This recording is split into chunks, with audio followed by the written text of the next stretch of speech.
Alright guys, कैसे हैं आप सब लोग? खैरियत से हैं? तो आज एक ऐसी बात मैं आप लोगों से डिस्कस करने वाला हूं जिस पर शायद आप लोगों को भी अंदाजा होगा कि यार आप लोग इस तरह के मसले मसाइलों से गुजर कर आ रहे होंगे।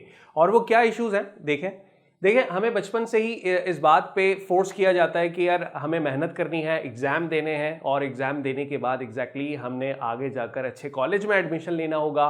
देन अच्छे कॉलेज से अच्छी परसेंटेज लेकर पास आउट होंगे, यूनिवर्सिटी में अच्छे रैंक आएंगे तो एग्जैक्टली हम मेरिट लिस्ट पे हमारे नाम होने से यूनिवर्सिटी में एडमिशन हो जाएगा।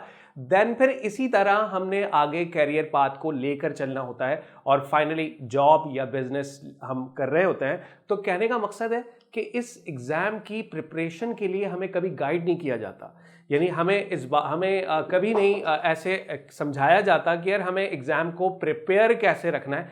तो आज हम इंशाल्लाह आपसे इसी हवाले से बात करने वाले हैं और वेलकम टू अपने टीचर.com, इसी सेम प्लेटफॉर्म के साथ आपके सामने मौजूद हैं और हम इस पर बात करेंगे। आज का टॉपिक होगा हमारा how to prepare yourself for exam.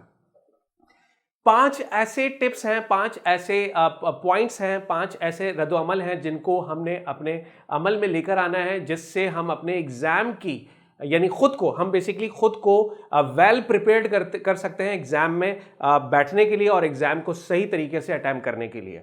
तो वो 5 ऐसे कौन से पॉइंट्स होंगे? तो इंशाल्लाह वीडियो को एंड तक रखिएगा और वीडियो को एंड तक देखते रहिएगा और मेरे साथ रहिएगा। चलिए शुरू करते हैं। पहला पॉइंट है never count number of hours while you are studying, यानी कभी भी टाइम काउंट मत करो जब आप पढ़ने के लिए बैठते हो। एग्जाम्पल के तौर पे जैसे अगर हम रोजमर्रा की जिंदगी के अंदर जब भी अपनी स्टडीज को लेकर कभी बैठे होंगे तो एक आम सी बात है, हम तो यही बताते हैं कि यार आज 2 घंटे पढ़ लिया इनफ, आज 4 घंटे पढ़ लिया इनफ, ओके, उसके बाद अब पढ़ने की जरूरत नहीं है क्योंकि मैंने अपना टाइम पूरा कर लिया। इसका मतलब ये हुआ कि हमारा फोकस टाइम पर होता है, हमारा फोकस इस बात पर होता है कि हमने स्टडीज कितने टाइम के लिए करनी है और उसको हमने एक मकसद बना के लेकर चल रहे हैं। क्या आपका टाइम मेंशन होगा? यानी एग्जैक्टली ये बात तो ठीक है कि आप इतने टाइम अपनी पढ़ाई को दोगे तो उससे आपकी स्टडीज में भी एग्जैक्टली कुछ ना कुछ ग्रेजुअली चेंज आता रहेगा, आप उसको इंक्रीमेंट की तरफ लेके जाते रहोगे और सिलेबस आपका कंप्लीशन की तरफ जाएगा। लेकिन याद रखो, इसको मोर एफिशिएंट कैसे बनाया जा सकता है। मानकर चलें कि अगर मैं कहूं कि 10 घंटे पढ़ाई करना या 10 घंटे एफिशिएंटली पढ़ाई करने में, दोनों में बहुत बड़ा डिफरेंस है।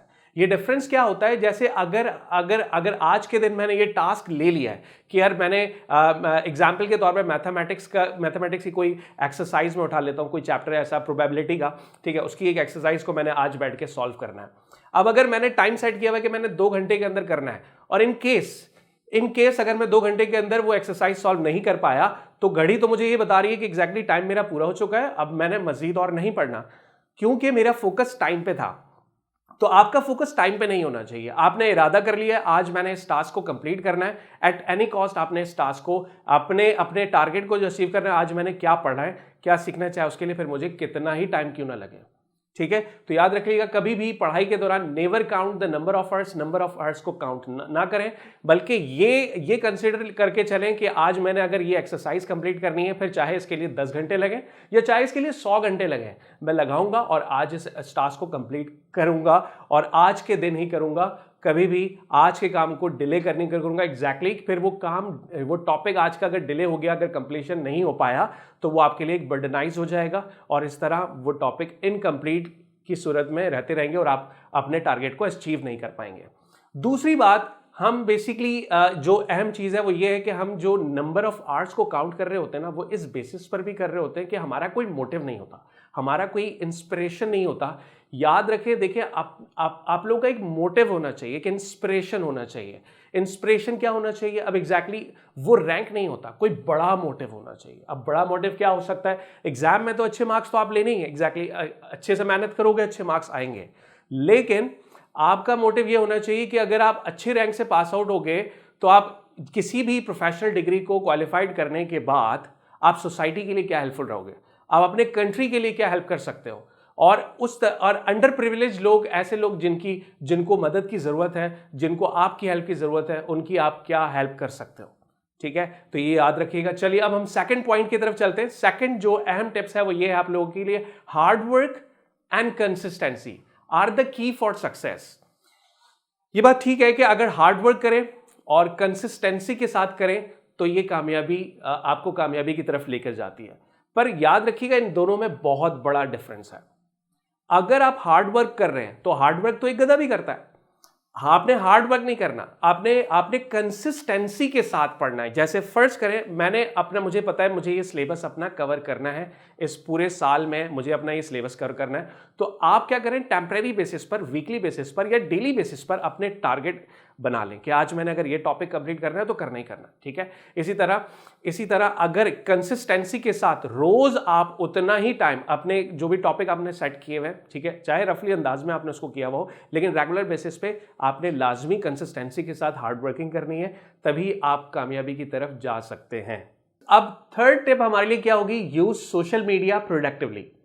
हमने सोशल मीडिया को प्रोडक्टिवली यूज करना है, यानी एग्जैक्टली हम पढ़ाई के दौरान जब हमारे साथ सेलफोन मौजूद होते हैं तो हम ब्लेम देते हैं कि यार हमारे लिए सोशल मीडिया डिस्ट्रक्शन पैदा कर रहा है, जबकि ऐसा नहीं है। मैं और आप भी अगर मौजूद हैं तो इसी सोशल मीडिया के प्लेटफॉर्म से मौजूद है, और हमारी यही कोशिश है एग्जैक्टली कि जो चीज़ें हमने पढ़ी हुई वो आप तक पहुंचा सकें। तो यही प्लेटफॉर्म आप लोगों के लिए एक मुफीद और हेल्पफुल रह रहा है इसी बुनियाद पर, क्योंकि हम इसको प्रोडक्टिवली यूज़ कर रहे हैं।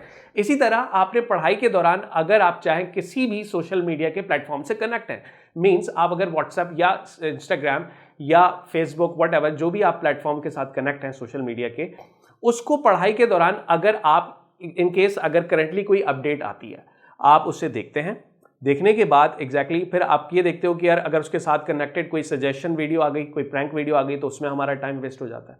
तो ऐसा नहीं होना चाहिए, ऐसा हरगिज नहीं होना चाहिए। यानी आपने क्या करना है, आपको पता है एग्जैक्टली कि जो मकसद के लिए आप बैठे हुए हैं, आपने अपना मकसद नहीं भूलना।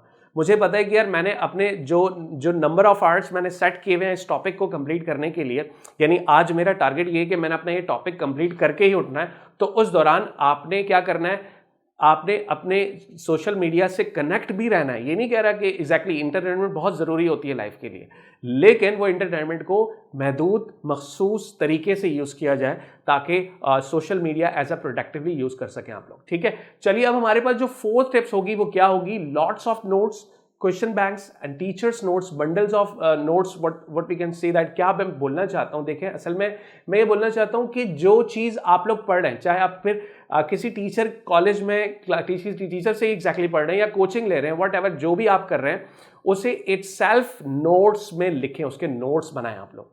जो भी रिसोर्स मटेरियल आप यूज कर रहे हैं, अगर आप उसे नोट्स की शक्ल में खुद अपने हैंड रिटन फॉर्म में लिखेंगे तो एग्जैक्टली उससे ये होगा, साल के दौरानिया में जब भी किसी एग्जाम में आप बैठेंगे तो उसका एक ही दफ़ा रिव्यू आप करेंगे और वो चीज़ दोबारा आपके दिमाग में रिव्यू हो जाएगी, क्योंकि आपने वो खुद लिखे हैं, आपने उसको खुद उस पर मेहनत की है, उसको खुद लिखें। ऐसा नहीं होना चाहिए। अब हम करते क्या, हम नॉर्मली करते ये कि यार कभी हमारे पास रजिस्टर नहीं होगा, जबकि हमें पता है हम क्लास लेने के लिए जा रहे हैं, कोई पेन नहीं होगा हमें, क्योंकि इस बात का सुकून रहता है कि यार मैं किसी भी अपने दोस्त से कह दूंगा, उससे फोटोकॉपी करा लूंगा, या चलो यार वो लिख रहा है ओके उसकी राइटिंग अच्छी है, उसके नोट्स हम फोटोकॉपी कर लेंगे और वो हम उसे यूज़ में ले आएंगे। ऐसा नहीं होना चाहिए। आप अपने नोट्स प्रिपेयर्ड करें, क्योंकि बंडल ऑफ नोट्स आपके लिए इस पॉइंट ऑफ व्यू से बड़े हेल्पफुल रहते हैं, क्योंकि वो आपके अपने हैंड रिटन फॉर्म में होने चाहिए, मस्ट बी, राइट।